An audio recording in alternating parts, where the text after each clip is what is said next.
Napakaganda nga naman talaga ng placing ng kalaban ni Efren dito. At talaga namang tago, walang uhulugan ng bola. At confident pa talaga ang kalaban ni Efren dito. Itinuro pa nga niya ng tako na tila sinasabi niyang walang magagawa si Efren dito sa tira niya. Pero si The Magician to mga idol. Kaya nga greatest player ng billiard si Efren dahil napakahusay talaga ito at napakagaling. Kahit saan mo itago ang bola, laglag kay The Magician yan! Napakaganda nga naman talaga ng placing ng kalaban ni Efren dito.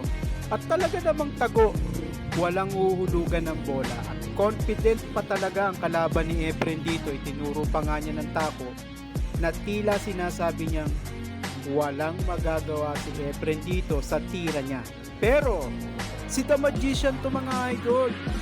Kaya nga greatest player ng billiard si Efren dahil napakahusay talaga ito at napakagaling. Kahit saan mo itago ang bola, laglag kay The Magician yan!